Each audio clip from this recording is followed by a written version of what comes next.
You have to understand what a state is. A state is the instrument of the powerful to stay in power and expand their power. That is the state. The highest authority in the state is the government. It therefore serves the powerful and must cement or even expand their power. It is as simple as that. So the important thing is this understanding of the state. I keep hearing the phrase that the state is us, we all vote and so on. These are all deceptions of the public. The state is not us. The state is this tiny minority, and this minority has become smaller and smaller, and more power has been concentrated in fewer and fewer hands, and this is precisely the result of this concentration of power, and that is exactly what we are experiencing at the moment. Another perfidious strategy, Mr. Wolf, is the introduction of the so-called data linking software Palantir. I really caught my breath a few weeks ago when Alexander Dobrin rushed ahead with it. It is software that somehow brings together money flows, movement profiles, social media behavior, and biometrics. Have we actually been in a German social credit system for a long time now, just somehow packaged differently? Because we like to look at the Chinese and other countries and wonder how backward and undemocratic they are. But here it is being introduced so perfidiously, quietly and from behind. Yes, that is indeed the case, and I have to say that in my eyes Palantir is possibly the most powerful company in the world at the moment. Because Palantir has just been commissioned by Donald Trump to create this database of all American citizens. Palantir organizes the data for the American Secret Services, i.e. for the CIA, FBI and NSA. Palantir organizes the data for the Pentagon, i.e. for the American military. But Palantir also selects the war targets for Ukraine and Israel. And what is very interesting is that Palantir can now apparently also create wars itself. And here is the thing. The Americans, together with the Israelis, attacked Iran. The pretext was that Iran was on the verge of acquiring nuclear weapons. The background to the whole thing was that the Atomic Energy Agency in Vienna had issued papers and passed them on to the Americans and the Israelis, stating that this was indeed the case. Who organizes the data of the Atomic Energy Agency in Vienna? None other than Palantir. It's unbelievable how Palantir has its fingers in everything. The story of Palantir's founder, Peter Thiel, is also interesting. Before Palantir was founded, he was one of Mark Zuckerberg's supporters and mentors.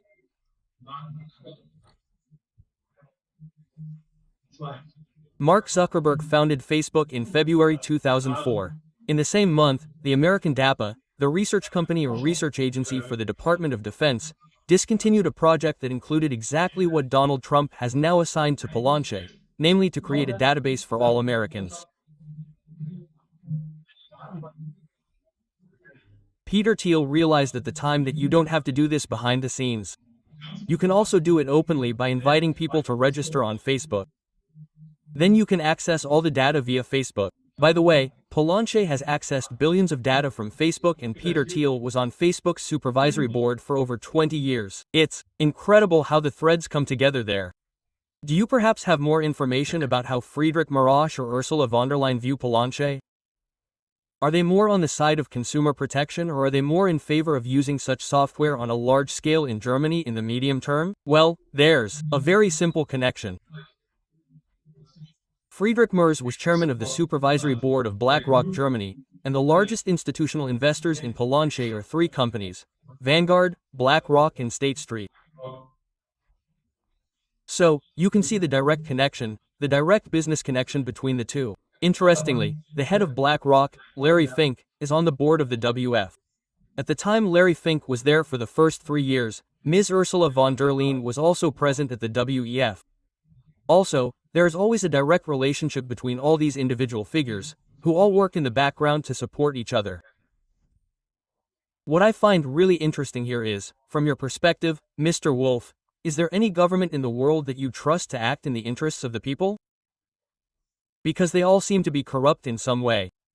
Whether it's BlackRock, Peter Thiel, Donald Trump, von March, they all seem to be following the same script somehow.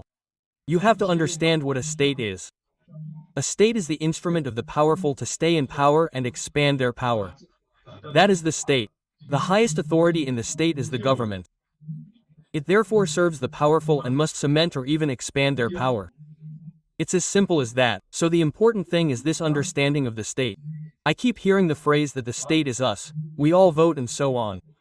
These are all deceptions of the public. The state is not us. The state is this tiny minority, and this minority has become smaller and smaller, and more power has been concentrated in fewer and fewer hands. And this is precisely the result of this concentration of power that we are currently experiencing. Mr. Wolf, how do we get out of this state and elite bullying? Because the narrative seems so simple. The state is evil, the corporations are powerful, and we citizens are somehow powerless. Yes, we need to look at the constitutions. I have been preaching this for a long time. So, we need to look at the Constitution and we need to clearly recognize that there are two instruments of power. One instrument of power has been money for 3,000 to 5,000 years. Those who have a lot of money also have a lot of power. The second instrument of power has emerged in the last 50 years, and that is data. Those who have a lot of data have a lot of power. And as long as these two instruments of power are not limited in the constitutions, we have no chance of defending ourselves against this minority. So, we need to include a limit on the power of money and data in the Constitution. And I know that people will immediately accuse me of socialist fantasies, that they have nothing to do with it. This is simply a sensible regulation to actually put an end to this abuse of power in the background. What drives you personally, Mr. Wolf? Is it fear or hope? Well, if I didn't have hope, I wouldn't do what I do. And of course what also drives me is that I see myself as just a small cog in the larger story. I have children, grandchildren, and probably great-grandchildren at some point, and I simply don't want them to live in a digital prison. And I'm just realizing that this digital prison has already been built and that at the moment people are in the process of closing the doors and windows. And of course I want to do something to ensure that the world becomes a little bit better and freer in the future and doesn't continue in the direction it's currently heading in. You just described that very well. Donald Trump has been in office for half a year now. Could it be that you have somehow underestimated Donald Trump in the past 6 months, or are you more likely to say, no, everything is expected, and the skinny fans continue to live in their own illusion of the great savior? There is now a major rift between Donald Trump and his skinny fans. Donald Trump has certainly revealed himself to be a notorious liar in the last 6 months. He has promised his people a lot that he has not kept, and now, in the context of the Stein affair, he has shown very clearly that yesterday's word means nothing to him. But interestingly enough, there is another side to this sting story. This story has completely captivated the world public for 2 weeks now. There was hardly any other topic, and for me this is an incredible diversionary tactic. Possibly the biggest diversionary tactic in American history, because last week 3 laws were passed that hardly anyone is talking about. 3 laws that paved the way for the digital central bank currency. Donald Trump said during his election campaign that he was against CBDC and would not introduce it, but the following 3 laws were passed last week. First, the Genius Act. This is a law to promote and establish stablecoins. Stablecoins are cryptocurrencies that are tied to real assets, mostly currencies, primarily the US dollar. Then there is the Clarity Act, which equates these cryptocurrencies with commodities and securities. So, data records are now actually equated with physical assets. This is quite interesting because it practically paves the way for the introduction of CBDCs. The whole thing is now being done via private issuers, but the entire field is being prepared there. In the end, you only have to make a small leap from these private issuers to the central bank and you have CBDC. And the biggest deception is the third law that was passed. The third law is the Anti-CBDC Surveillance State Act, i.e. the law against a CBDC surveillance state. And it says, I wrote it down, literally, that no Federal Reserve Bank may offer a central bank digital currency or equivalent asset, directly or indirectly, to a private individual or through a financial institution or other intermediary. That sounds as if the CBDC has really been eliminated. But the very last sentence in this law is interesting. It states that all of these regulations apply unless they are approved by a new federal law enacted after this law comes into effect. So it practically contains its own negation. This law is therefore intended nothing more than to absorb resistance in the American population and to keep people believing. Yes, Donald Trump has once again acted as he said he would during the election campaign. In reality, he has done the opposite. So, for me, Donald Trump is the biggest liar and fraud who has ever held the office of President of the United States. And that has become very, very clear to me in the last week, and it will continue to become clear in the near future. Incidentally, Donald Trump is one of the biggest beneficiaries of these laws. So he has earned around $500 million with Liberty Financial and his 3 sons in the last 2 months alone.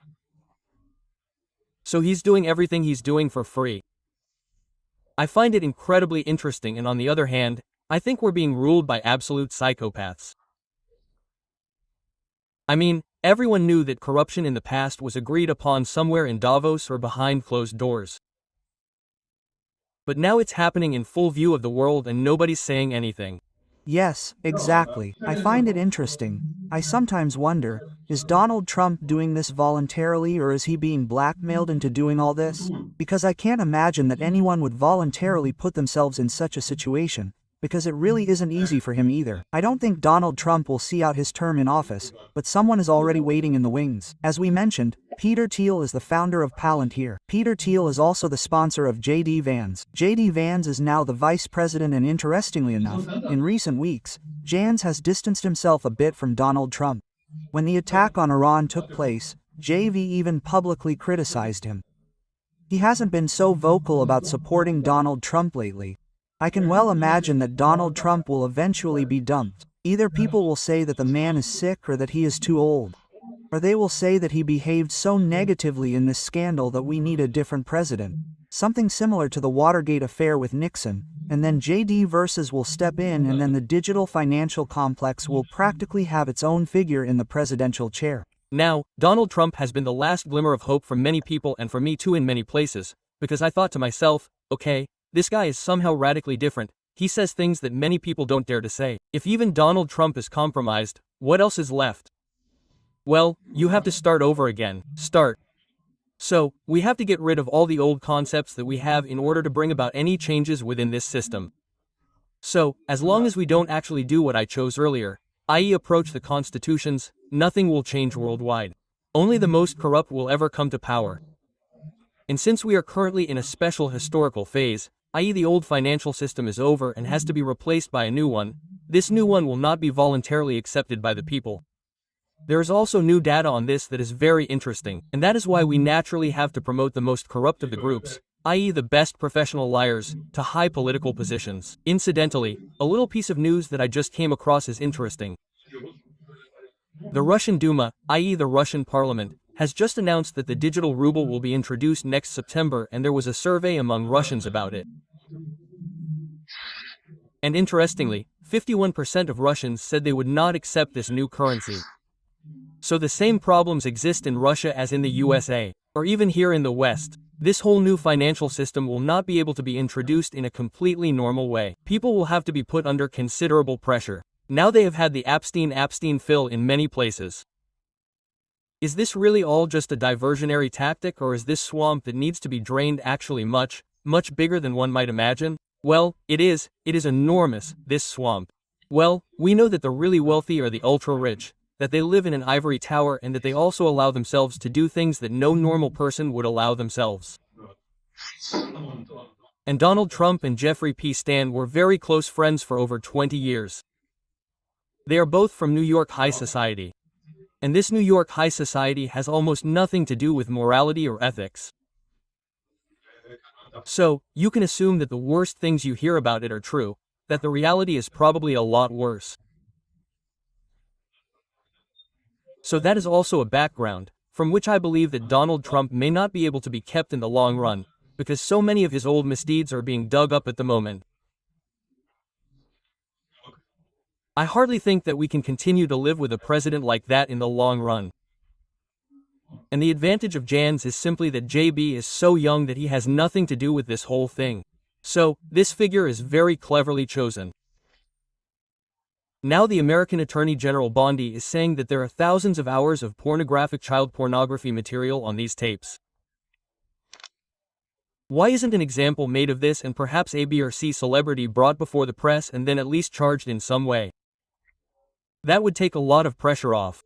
I think that yes, I think that they are very afraid. I think that these tapes are probably not only in Mrs. Bondi's possession, but also in several other drawers, and that if anyone starts doing something about it, they will immediately be targeted again, can be taken.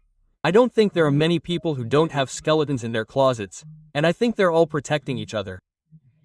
We're also seeing at the moment that the Democrats aren't doing anything about it, because there are some very prominent figures among the Democrats who are clearly deeply involved in this whole swamp. Not just Bill Clinton, but also some others. I think it's simply the case that there's a huge network of people who all have their hands dirty, but who are all trying to protect others so that they don't get dragged into the limelight themselves. When you, Mr. Wolf, say that we need to change the Constitution and somehow limit the increase in money, that sounds to me like radical opposition, and people are standing up and taking to the streets. Yes, that's probably what will happen. I don't want everyone to take to the streets, but it will probably turn out differently. I'm pretty sure that if this new money is introduced, no matter how it is and how it is introduced, many people will oppose it. I also believe that parallel societies will develop because cash will be abolished, and then we will only have this digital central bank money. I'm pretty sure that people will then fall back on old money in their everyday lives, e.g. silver coins, and that a kind of parallel society will then form. I'm also pretty sure that many people will no longer voluntarily participate in this entire development in the area of artificial intelligence. So, we will see millions and millions of jobs being lost in the coming months and years. And people will not simply accept that. At some point, they will stand up and say, this cannot continue, we have to do something. And then you have to give people a hand. So you have to start where it really matters. And what is really important is limiting the power of data and money. What has irritated me a bit in the last few months is that many people are saying like a mantra, get her some silver, get yourself some gold, get some cans of ravioli, cans of tuna, some water, and try to write it out. Do you think it's that easy, that you can just retreat and lead a parallel life? Because I think that when people wake up from their parallel lives, they will find a very controlled and dictatorial world outside. We experienced what that looks like during the corona crisis. So, it has to be said that unfortunately a large proportion of people will go along with it. So, I also suspect that the digital central bank currency will be introduced at the same time as a major event. So, either with a cyber crash or a huge financial crash or a huge upheaval in the labor market, so that people will then say, well, we have so many unemployed people now, we can't keep you all afloat any longer. We can only do that if you accept this new currency, which will also change your pensions at the same time. So the risks are huge now. At the moment, we are actually being transferred to this digital prison with locked windows and doors. But at the moment, I don't see any other way to defend ourselves against this, except to prepare for a difficult time and of course to take action. So, of course, it is very important to withdraw and live in bliss in some confined space. That won't work in the long run. I mean, you only have to look at the technological developments in the area of drones. Today, drones are capable of tracking down and wiping out every one of the 7 to 8 billion people in the world. So, we live in a world that is completely monitored. Elon Musk's satellite system, which observes us all day and night, also plays a major role in this. So we can't escape it. That's why I say that preparing is one thing, but working on clarification is another, and the second is at least as important as the first. You just described that very well, Mr. Wolf, and I agree with that 100%. It will certainly be a black swan event. Are staged in some way so that people will voluntarily join such a system out of fear. Exactly. Yes, I also fear that it is possible that, for example, the war on home soil could suddenly explode, because really bad things are going on there. You have to say that what is happening in the Gaza Strip is truly an absolutely historic crime. Something like this has never happened in the history of mankind, that 2 million people are starved to death and that the starving people are then shot at like targets. It is so incredibly inhumane, and there is also a plan in the background, in which, interestingly enough, Tony Blair, the former Prime Minister of Great Britain, is also very much involved. There is this plan to resettle all the Palestinians in the Gaza Strip at some point and actually turn it into a luxury resort. I mean, it couldn't get any more cynicism than that, but we live in a world where cynicism is really, has become excessive. And then the two supreme psychopaths Trump and Netanyahu hug each other and somehow want to pass the Nobel Peace Prize onto each other. That was the height of grotesqueness when Mr. Netanyahu handed Mr. Trump the letter in which he nominates him as a Nobel Peace Prize winner.